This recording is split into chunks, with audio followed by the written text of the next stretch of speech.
Hey everybody, I hope you guys are doing well. Thank you for working so hard on your test. That was collected yesterday. I'll do my best to get back to those tests back to you in a timely manner. So we're going to wrap up this week here with I think should be kind of a fun change of pace activity for you guys. And before I do that, I want to show you this comic that I saw. And I know it might be not the easiest to read here on the screen, so I'll read it to you here. So we've got brother and the sister here from Foxtrot, and the brother walks in, and he's all cool, sipping on his soda or whatever he's drinking there. And the sister says, I can't do these math problems. Why am I so stupid?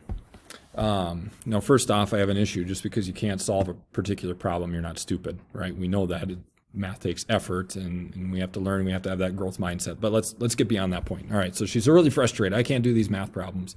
Here's what she says. If 2x plus y equals 60 and x plus 2y equals 75, solve for x and y.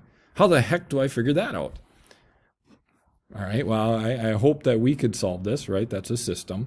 Okay, but I like the brother's response to this. Here's what the brother says.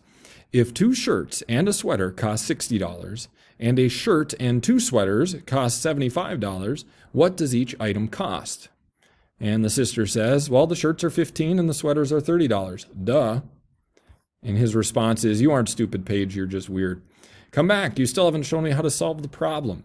Well, yeah, he did, right? He did show her how to help her figure out how to solve the problem. Instead of writing it as a system this way, he gave it as a scenario here where we've got shirts and sweaters instead of X's and Y's. And on your test, you had to solve some systems where they were word problems. You had to let some real life situation be X and another situation be Y and solve through the system. Thought that was kind of a humorous example of systems and real world versus just variables X and Y. So what am I going to ask you guys to do the next couple days here? You're going to work on some picture puzzles. I think these are kind of fun. There's more than one way to solve them. I'm not going to show you in this video an example of how to solve one. These are problem solving activities. Okay? There's more than one way to solve them. I want you to approach it. I think you're going to be able to handle it. I understand that you might get stuck or so on. On the first day, which would be today, you're going to do 3 of these. And I'll just show you what they look like here real quick. Okay? This is an example of one. And I'm not going to talk too much about it other than to tell you that this is a balance here. And I want you to think, what does it mean that this is balanced? What does that mean about this shape and those 2 shapes? And then we have a balance here. Okay, what does that tell us about what's hanging from the left side of the balance and what's hanging from the right side of the balance? And then we have this largest balance here, which we actually get helped out with this equation at the bottom. And you need to solve and tell me what the value of each of those shapes are. How about this diamond? How about this flame, the triangle? What do those shapes mean? You have a couple more, another one that looks like that, a little bit different. Okay, and then this one, and this still has a balance. It's just instead of it hanging, it's balanced here on this triangle right here. So think about what the balance means, and to solve this one, you have to figure out what's equivalent to this red circle. What could you put over here that would make it equivalent? So that's day 1. Work on those 3. I think you guys will be able to get them. They're just kind of a fun twist. On day 2, okay, I have 4 more puzzles. Okay, I'll just quickly show you kind of what they look like. Here we got some fruits. Here it looks like a trip to McDonald's. Here we have some cleats and an animal and some whistles. Here we have some shoes, a guy here, I think these are shoelaces, and so on. Okay? And what I'm going to ask that you guys do, and I have the instructions posted in Canvas, is to choose 2 of these. So options are here, and I have this laid out in Canvas, should be easy to follow.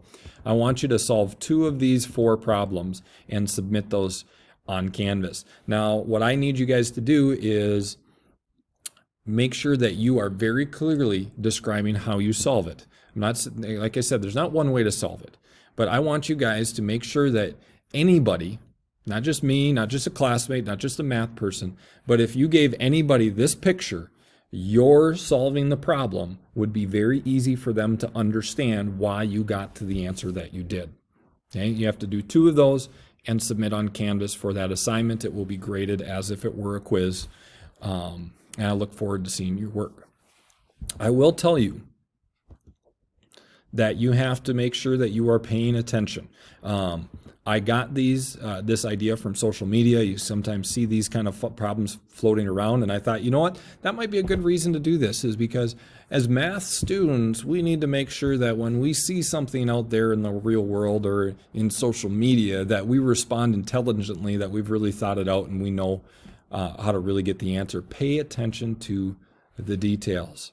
Make sure that you're counting how many shoes, how many whistles, how many French fries, how many laces, how many shoes are in the equation, because there's some details. This is not a quiz in the fact that, you have to do this 100% alone. I don't want you searching online for these. I don't really want you guys working with each other, but if you get stuck and you want to ask me a question, you are welcome to do that.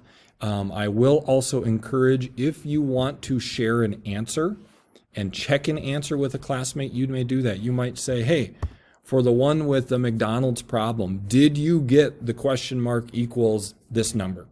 Okay, I'm okay with that, because I think if we have different answers, that might add for some really good thinking and questioning and looking back at our work, because remember, it's your explanation of how to get the answer that I'm really looking for.